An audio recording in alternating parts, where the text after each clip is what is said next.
بھٹی صاحب یہ مان بھی رہے ہیں کہ نیب کی کارکردگی صفر رہی، کچھ نہیں ہوا، آپ یہ مان بھی رہے ہیں کہ کچھ نہ کچھ نیب کی تھرو زیادتیاں بھی ہوئی ہیں، لیکن پھر آپ کہتے ہیں ایز اٹ از جس شکل میں ہے اسی شکل میں چلنے دینا چاہیے، بے شک قوم کا پیسہ ضائع ہو رہا ہے، بے شک سب کچھ مزید اس سے نقصان ہو رہا ہے، کیوں؟ میڈم شیخ، میں یہ کہنا چاہتا ہوں کہ اس کو خود مختار بنائیں، آزاد بنائیں، سکلفل بنائیں۔ وہ کیسے بنا سکتے ہیں بھٹی صاحب خود مختار؟ ہاں، اللہ آپ کا بھلا کرے۔ جب کوئی بھی نہ بنانا چاہے گا، کوئی نہیں بنانا چاہتا اس کو، کیونکہ سارے پھنستے ہیں۔ ایک نیب تھا جس نے بڑوں سے پوچھا، باقی ادارے یہ مینج کر لیتے تھے بڑے آسانی سے۔ نیب جب خود ایک ہو گیا کہ چیئرمین لگے گا، وہ ہٹایا نہیں جا سکے گا کسی، اب تو انہوں نے وزارت کے انڈر کر دیا ہے نا۔ پھر چاہت کو چھوڑے نا، بتائیں کیسے بنایا جائے خود مختار؟ میڈم شیخ، اگر کوئی اللہ کا بندہ آ جائے، ویسے کیا کریں، کون سی جماعت ہے جو بنائے گی، لیکن میں تو اپنی رائے دے سکتا ہوں کہ کوئی ایک اس میں اس کو کسی وزارت کے انڈر نہیں ہونا چاہیے، کسی کے انڈر نہیں ہونا چاہیے۔ چیئرمین نیب جو ہے وہ جیسے لگتا ہے جب لگا لیں، اس کے بعد اس کے اندر اس کے سکل ڈیولپ کریں، اس پہ سیاسی بلیک میلنگ نہ ہو۔ ابھی بھی کسی کے انڈر نہیں ہے نیب؟ وزارت داخلہ کے انڈر ہے سر۔ تو وہ آپ کو ایسا لگتا ہے کہ وہ اتنی زیادہ داخلہ کی طرف سے مداخلت ہوتی ہے حکومت کی طرف سے کہ سارا کنٹرول ان کے ہاتھ میں ہی چلا جاتا ہے؟ میڈم شیخ، اگر سوچئے کہ وزیر داخلہ ملزم ہو نیب کا، پھر اچھا کر سکتا ہے نا انکوائری سر، اس طرح کوئی مسئلہ نہیں ہے، اٹونومس ہے، ان کی تھوڑی جواب دہی ہوتی ہے اگر وزیر داخلہ کا کچھ کرنا۔ میں تو آپ سے سمجھنا چاہ رہی ہوں، میں آپ کے خلاف انکوائری کر سکتا ہوں، مجھے بتائیں۔ کیوں نہیں کر سکتے بھٹی صاحب؟ میڈم شیخ، ایکچول پرابلم یہ ہے کہ نیب کا ہونا بڑا ضروری ہے۔ آپ قانون نہ بدلیں، کالے قانون دیکھیں نا، آپ نیت دیکھیں۔ یہ جو 14 دن اور 40 دن کا ریمانڈ دیکھیں، 14 دن کیا تھا، روتے تھے کہ زیادہ ریمانڈ ہے، 40 دن علیم خان صاحب کے اوپر نہیں انکوائری ہوئی تھی پی ٹی آئی کے دور میں، 90 روز بھی بتا اسے بھول گئے آپ کیا کہہ رہے ہیں؟ ہاں، نہیں ہونا چاہیے، ایگریڈ مظہر صاحب، میں تو اس پہ ایگری کرتا ہوں۔ بھٹی صاحب دیکھیے اس وقت کوئی ادارہ قابل اعتماد اور قابل جو ہے لوگ اس پر اعتماد کریں گے کہ وہ سٹنگ گورنمنٹ کا احتساب کر سکے۔ سٹنگ گورنمنٹ کیسے کر سکے گا؟ میں آپ کو یہی تو بتا رہا ہوں، میں اسی لیے کہہ رہا ہوں کہ اس وقت تک دیکھیے، آج مسلم لیگ نون کی گورنمنٹ ہے تو ان کی ساری فائلیں کلوز ہو گئیں۔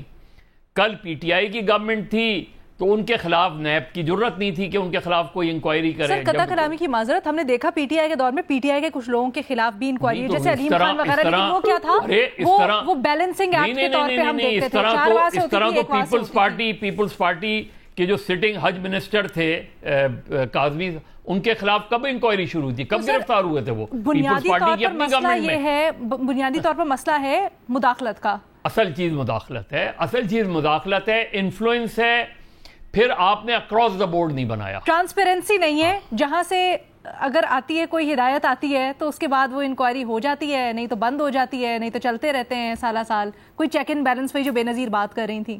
تو بھٹی صاحب تو ریفارمز کی طرف بھی نہیں آ رہے ہیں، آپ تو چلے ریفارمز کی بات کرتے ہیں نا، میں تو ان سے سمجھنا چاہ رہی تھی کہ بھٹی صاحب تو ریفارمز کی طرف بھی نہیں آ رہے ہیں۔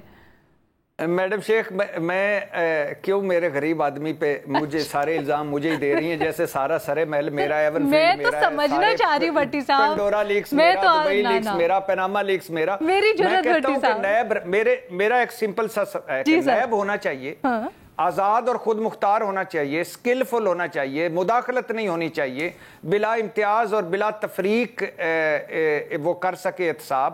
لیکن میں پھر ایک مرتبہ کہہ رہا ہوں میڈم شیخ، جو سارا کا لب لباب اور خلاصہ یہ ہے، قصور نیب کا نہیں ہے، کوئی ادارہ بھی بنا لیں نہیں چل پائے گا۔ اس نظام میں جو اوپر والے 10% ہیں وہ اکٹھے ہو جاتے ہیں، جب ان کے علیم خان اگلی سانس میں کہتے ہونا چاہیے، اگلی سانس میں کہتے ہو نہیں سکتا، تو پھر بھٹی صاحب کیا کریں؟ دیکھیے بھٹی صاحب یہ نہیں ہے اپنے، بھٹی صاحب یہ بھی نہیں ہے، ایک منٹ، بھٹی صاحب یہ بھی نہیں ہے۔ علیم خان اور جہانگیر ترین آج کہاں ہیں جو کل ان کو کہتے تھے چور؟ علیم خان اور جہانگیر ترین جن صاحب کے ساتھ تھے، ان صاحب کو جسٹس وجیہ الدین نے بتایا تھا، ان صاحب کو کہ بھائی انہوں نے کیا کیا آپ کی پارٹی کے الیکشن میں، ان صاحب نے ان پر اعتماد کیا، جسٹس وجی الدین پر اعتماد نہیں کیا۔ صحیح بات آپ کر رہے ہیں، آپ صحیح بات کر رہے ہیں، میں تو آپ سے اختلاف ہی نہیں کر رہا، میں تو ایک کہہ رہا ہوں کہ کل جن کا مفاد ہوتا ہے ادھر ہو جاتے ہیں، پھر ادھر اکٹھے ہیں سارے۔ بھٹی صاحب تو بڑی سادی سی اپنے آپ کو ایک منٹ سر اپنے آپ کو اسرٹ بھی نہیں سوال کرنے کی اجازت دے دیں۔ علینا دیکھیں کیا الیکشن کمیشن لے لیں آپ، چیئرمین الیکشن کمیشن کون منتخب کرتا ہے، کون نامزد کرتا ہے؟ لیڈر آف دی ہاؤس اور لیڈر آف دی اپوزیشن نا۔ یہ جو موجودہ ہیں ان کا انتخاب کس نے کیا تھا؟ اسی طرح آپ چیئرمین پیمرا لے لیں، آپ آٹونومس باڈی ہے، اسی طرح آپ اور ادارے لے لیں، اپنے آپ کو اثرٹ بھی نہیں کرتے۔ معصومانہ سوال ہے میرا، بڑا معصومانہ سوال ہے بھٹی صاحب، اور یقیناً یہ مجھ سے نہیں کریں گے۔ چلے بے نظیر کا سادہ سا سوال ہے، بے نظیر۔ دیکھیں شاہد خاقان عباسی پہ آپ کو یاد ہے کیس تھا کرپشن کا، اس میں نیب کو یہ نہیں پتا تھا کہ ایل پی جی کا کیس بنانا ہے یا ایل این جی کا کیس بنانا ہے، تو اور پھر بھٹی صاحب کہتے ہیں کہ یہ جو نیب ہے، موجودہ نیب ہے، اس کو ایسے ہی رہنا چاہیے۔ یہ تو ان کا سکل سیٹ ہے جو انویسٹیگیٹ کر رہے تھے اور جو کرپشن کا کیس میں نے کب کہا ہے کہ موجودہ، آپ نے کہا تھا بھٹی صاحب، کب کہا ہے میں نے کہا ہے، اب آپ کے ساری باتوں سے میں اتفاق کرتا ہوں سوائے اس کے کہ نیب کو ختم کر دینا چاہیے، نہیں ختم کرنا چاہیے، نیب ہونا چاہیے، اس میں جو آپ کمزوریاں ہیں ان کو مکمل کریں، خود مختار ہو، آزاد ہو، لیکن کوئی ادارہ اور بنا لیں گے وہ بھی یہ بڑے جو ہیں نیب بنا دیں گے۔ اچھا ٹھیک ہے جی۔